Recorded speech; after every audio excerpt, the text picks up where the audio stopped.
हो चहा घ्या ना. काय चाललंय काय तुमचं? तू ठेव गे तिथे. कामाच्या वेळेला मध्ये मध्ये घुसू नको ना तू. हो बाजूला चल बाजूला. अहो दिवसाची सुरुवात अशी वैतागून का करता? जरा हसत हसत करा. मला हसायचं नाही, असंच राहायचं. हा, चल, बाजूला हो. काय काय चाललंय काय तुमचं पण? काय चाललंय म्हणजे काय? एक वस्तू जागेवर सापडत नाही. ती जागेवर सापडायला आधी नीट जागेवर ठेवावी लागते ना. हे बरं आहे तुझं. म्हणजे मदत करायची राहायला बाजूला, वर मला बोलायचं काहीतरी. बस काय शोधताय काय? अगं माझे डोळे सापडत नाहीयेत. काय? अगं चष्मा चष्मा हरवलाय, तो सापडत नाहीये. कुठे ठेवला होता म्हणजे नक्की जागा सापडत नाहीये मला. काल तुम्ही जय बरोबर बाहेर जाऊन आलात ना, त्यानंतर तुम्ही पुस्तक वाचत होतात. हा. मग पुन्हा इथे आलात, त्यावेळी डोळ्यावर होता का चष्मा? पुस्तक वाचून झाल्यावर कुठे ठेवलात? मुळात पुस्तक कुठे ठेवलंय? का बुकमार्क म्हणून पुस्तकातच ठेवलाय? उगाच काहीतरी बोलू नकोस. बुकमार्क म्हणून चष्मा कसा ठेवून मी? झालं शोधायला मदत नाही, पण कन्फ्युजन मात्र वाढवशील. मागच्या वेळी घड्याळ ठेवलं होतं पुस्तकात. घड्याळ बुकमार्क म्हणून ठेवलं नव्हतं, असं काढून ठेवलं होतं. हा. तसा चष्मा सुद्धा ठेवला असेल. तू उगाच मला गोंधळून टाकू नकोस. वेळच नाहीये मला. चहा द्यायला आले होते आणि हे इलेक्ट्रिसिटीचं बिल.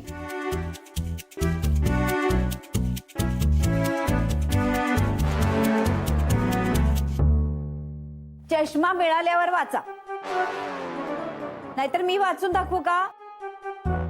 मी सांगते किती येते. काय सांगते काय सांगते? ते काय जनरल स्टोअरचं बिल आहे काय? त्याच्यात युनिट किती झाले, मागच्या महिन्यात किती होतं, बरंच काहीतरी पाहावं लागतं. कंपॅरेटिव्ह स्टडी म्हणतात त्याला. दर महिन्याला तो करावा लागतो. तुला काय कळणार नाही ग. मला जरा चष्मा शोधू दे माझा आधी. तू काय आपलं तुझं काहीतरी मध्ये मध्ये. आता हा चहा थंड झालाय. तुमचं सगळं झालं की सांगा, मग पुन्हा गरम करून आणते. सापडलं. सापडला का? चष्मा नाही सापडला. कार्ड सापडलं. कुमूचं कार्ड.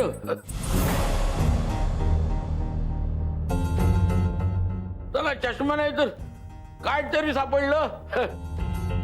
वाचायला चष्मा हवा होता, परत शोधायला पाहिजे.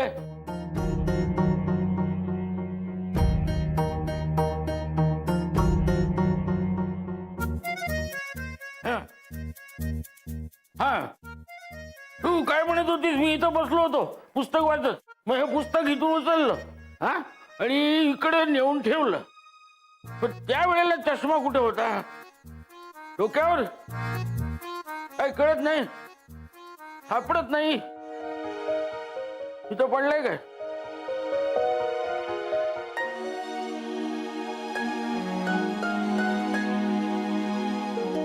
काका काय झालं? कुठं काय झालंय? विचार करतोय. कसला विचार करताय? चष्म्याचा. अरे कुठे ठेवला ते विसरलो. अहो मग काका सापडेल ना, घरातच असेल कुठेतरी. हो पण तो आत्ता सापडायला हवा, कारण मला हे वाचायचंय. हे काय? कुमुदिनीचं कार्ड.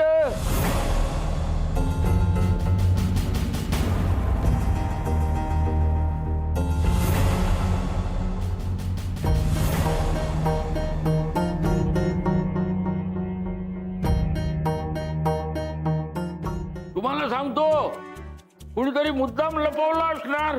मी कशाला लपवू? काय म्हणजे?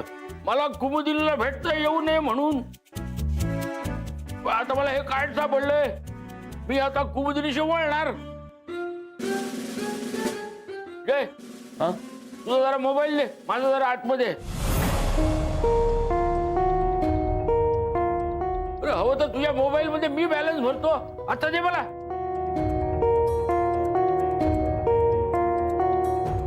अहो आत्ताच बोलायला हवाय का फोनवर? तू जरा थांब ग. अदिती, माझ्या मोबाईल मध्ये आऊंचा नंबर सेव्ह आहे.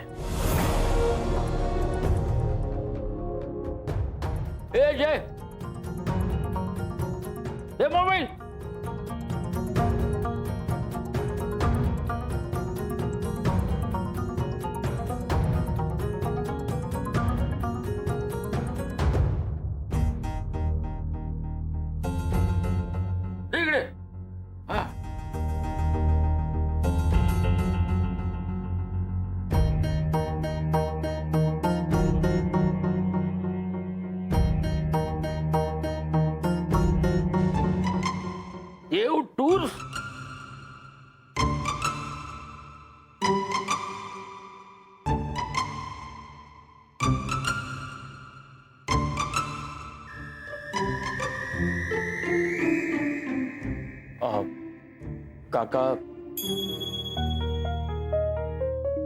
ऍक्च्युली ते थांब जय, मी सांगते त्यांना. अहो ते कार्ड हा कळलं मला.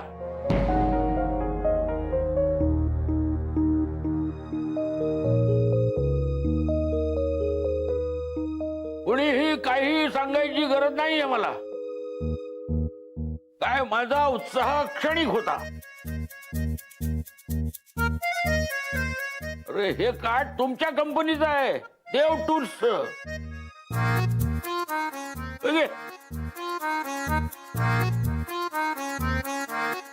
माझा गैरसमज झाला की हे कुमुदिनीच आहे. असंच होत कार्ड. माझा सगळा उत्साह निघून गेला. पण मी शोधणार ते कार्ड. मला माहिती आहे लपून ठेवला असणार कोणीतरी. काय ते चष्मा नसला की असा प्रॉब्लेम होतो. जाऊ दे आता, काय अण्णांशी गप्पा मारतो. तुला आनंद झाला असेल ना कार्ड कुमुदिनीचं नाही म्हणून.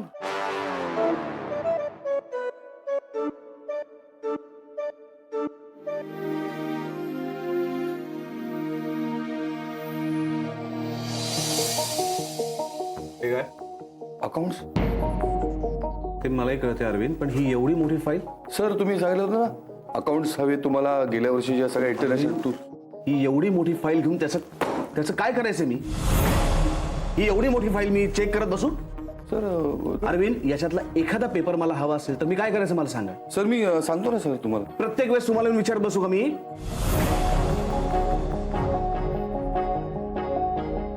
अरविंद, असं समजा मला प्रवासात गाडीमध्ये जाता जाता या सगळ्या फाईल्स चेक करायच्या, तेव्हा मी काय करायचंय? सर ही फाईल राहील गाडीमध्ये. मला फक्त अकाउंटची फाईल चेक नाही करायची ना, मला इतरही वेगवेगळ्या डिपार्टमेंटच्या फाईल चेक करायच्या आहेत. तेव्हा मी काय करायचं प्रवासात जाताना? सर मी येतो ना तुमच्या बरोबर, सगळं समजवतो तुम्हाला. तुम्हाला कसं समजावून सांगू मी अरविंद? मला हे काही नको आहे. मला प्रत्येक गोष्ट ही मेलवरती हवी. हे सांभाळत नाही बसणार मी गाडीत. अरविंद, तुम्हाला एक फाईलच्या वजनाचा लॅपटॉप दिलाय. तू घरी ठेवायला दिलाय का गेम खेळायला दिलाय? त्याच्यावर मला मेल करत जा ना. सर पण मेल आणि कम्प्युटर मला जमत नाही. जमत नाही? जमत नाही हे कारण झालं अरविंद? सगळ्या गोष्टी आता खूप काळाच्या पुढे गेल्या आहेत. त्याच्यावरती अकाउंटशी निगडीत सॉफ्टवेअर आहेत. त्याच्यामध्ये एंट्री फीड केली की झालं सगळं. त्याच्यासाठी पेन, कॅल्क्युलेटर, पेपर हे घेऊन बसण्याची गरज नाही अरविंद. सर मला पण खरंच जमत नाही. अरे जमत नाही हे कारण झालं का अरविंद? आता मी काय तुमची ट्युशन घेत बसू का इथे? जमत नाही तर शिकून घ्यायचं. आजूबाजूची परिस्थिती बदलते अरविंद. आपल्याला स्वतःला आता टेक्निकली अपग्रेड केलं पाहिजे. तुम्ही पण स्वतःला अपडेट केलं पाहिजे. कळतंय का तुम्हाला? म्हणजे सर म्हणजे असं आहे की मी तुम्हाला अकाउंट मधून दुसऱ्या एखाद्या डिपार्टमेंटला शिफ्ट करतो. अकाउंट दुसरं कोणीतरी बघू शकेल. या तुम्ही आणि हे घेऊन जा. हे घेऊन जा. आउटडेटेड झालं सगळं. घेऊन जा.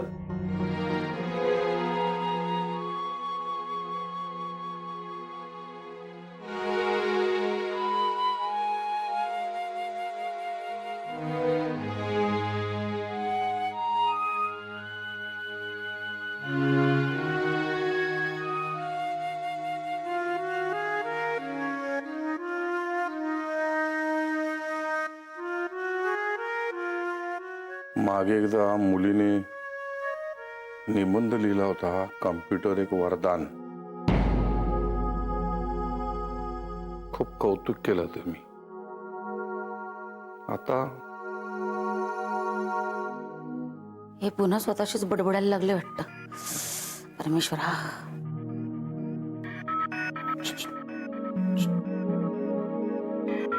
नंदिनी तुला हे कम्प्युटर बद्दल काय माहिती आहे म्हणजे कसं चालू करायचं काय हो एवढंच ना हा कर सोपं आहे. कर. हे बघा हे बटन ऑन करायचं हा. करा. हे असं आता हा ग्रीन लाईट लागला झाला ऑन. मग पुढे काय पुढे काय इथे मेनूवर जायचं. अगं पुढे सांग ना. अगं बाई याच्या पुढे काय मला नाही माहिती. तुला ते अकाउंटच्या सॉफ्टवेअर बद्दल काय माहिती आहे? नाही म्हणजे मला फक्त मेल कसा करायचा मग माझ्या फाईल्स कशा उघडायच्या एवढंच माहिती आहे. म्हणजे माझ्या कामापुरतं. अकाउंट्स डिपार्टमेंट माझं कुठं आहे ना.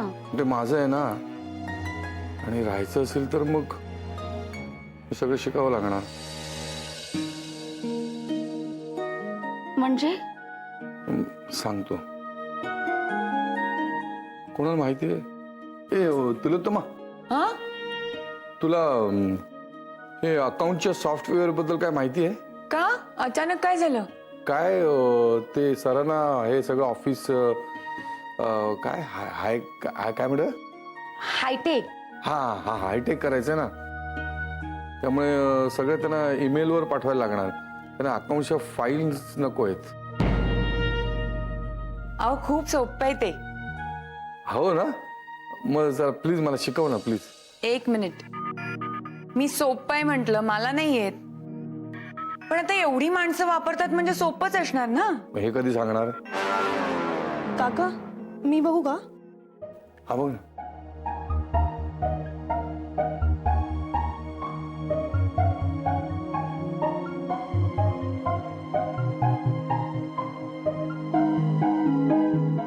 सॉरी काका या सॉफ्टवेअर मधलं काहीच कळत नाहीये.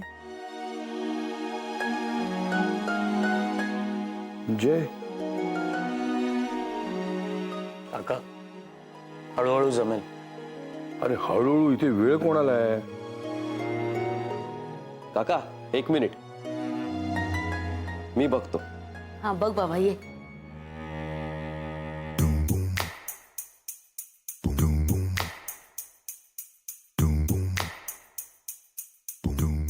अरे हळू कर ना मला काहीच कळत नाही. अगं बाई उत्तमा जमतंय ग याला.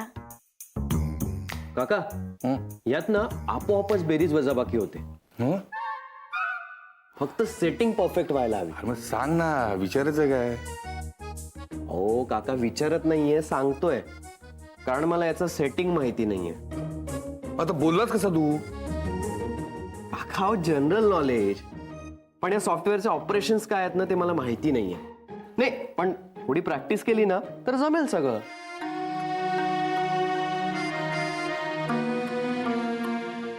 आदिती तुला हे अकाउंटच्या सॉफ्टवेअर बद्दल काय माहिती आहे? नाही काका. मला पण काय माहित नाही. आता या वयात मला कोण शिकवणार? कसं काय शिकणार मी? हे सरांना सगळं ईमेल वर हवंय. त्यांचं बरोबर आहे. माणसाने अपडेट राहायला हवं ना. म्हणजे हे सगळं आता अपडेट करायला पाहिजे. हे पेन फाइल्स कॅल्क्युलेटर सगळं आउटडेटेड होणार.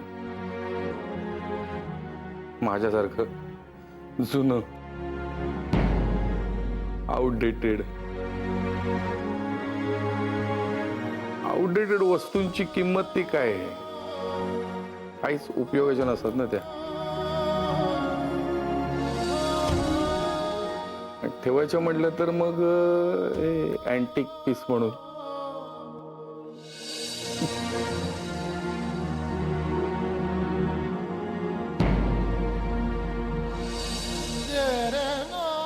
सरांनी मला ना कामावरून काढून नाही टाकलं. मला म्हणाले की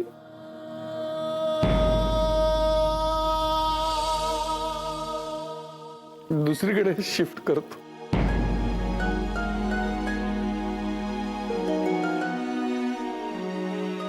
नंदिनी, मी तुला म्हटलं नव्हतं की या खुर्चीवर कोणतरी वेगळं माणूस येणार म्हणून.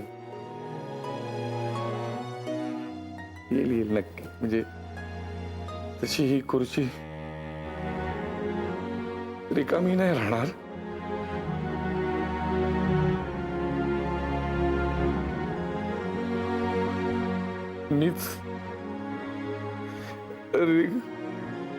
मीच रिकामा राहणार आहे. कारण दुसरीकडे शिफ्ट करणार ना मला. त्यामुळे आउटडेटेड आहे.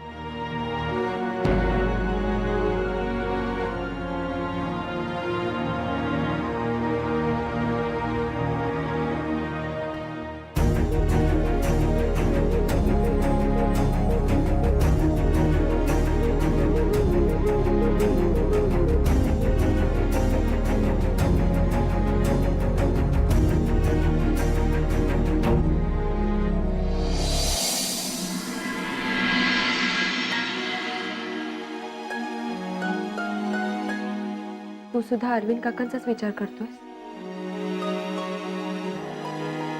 सरांच्या केबिन मधून बाहेर पडल्यापासून फक्त टेन्शन मध्ये आहे. साहजिकच आहे रे. एकीकडे सगळं छान होतंय, सगळं हायटेक होतंय, आणि दुसरीकडे इतकी वर्ष प्रामाणिकपणे काम करून सुद्धा आता नोकरीची काहीच गॅरंटी नाही.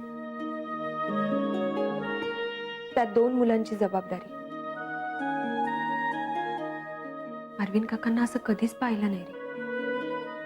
खूप काळजी वाटतेय मला त्यांची. या सगळ्यावर काहीतरी पर्याय असेलच ना. ते म्हणाले ना, सरांनी सांगितलंय त्यांना दुसरीकडे शिफ्ट करतो म्हणून. जय, आपल्याला त्यांच्याशिवाय करमेल का रे?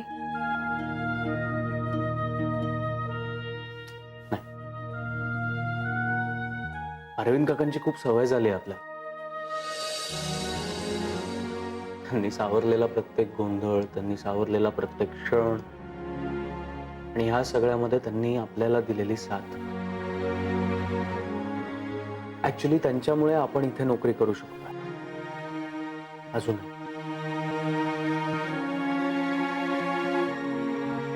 आणि आज अरविंद काकांच्याच नोकरीचा प्रश्न समोर उभा आहे.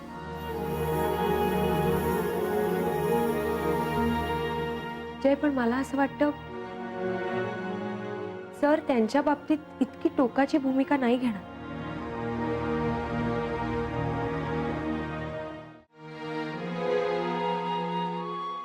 अविनाश, हे काय ऐकते मी?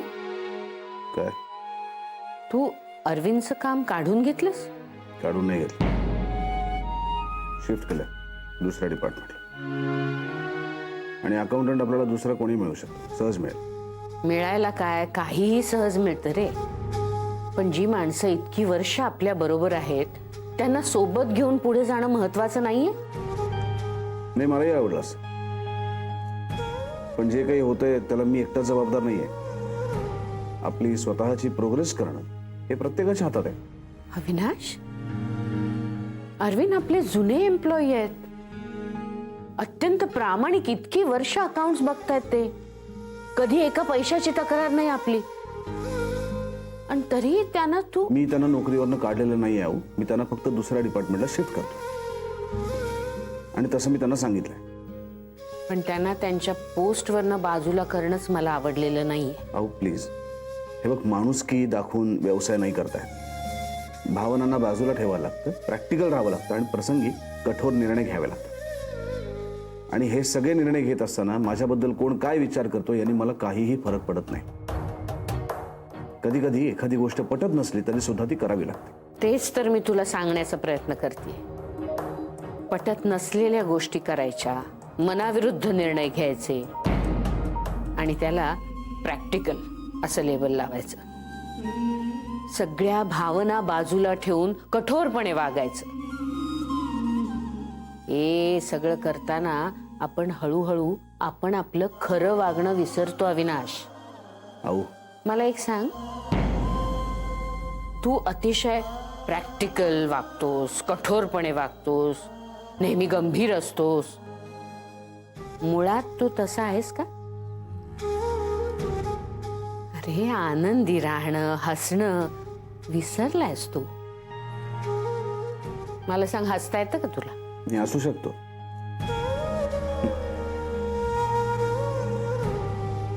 मनापासून मन मोकळं हसणं विसरलायस तू गट्टू.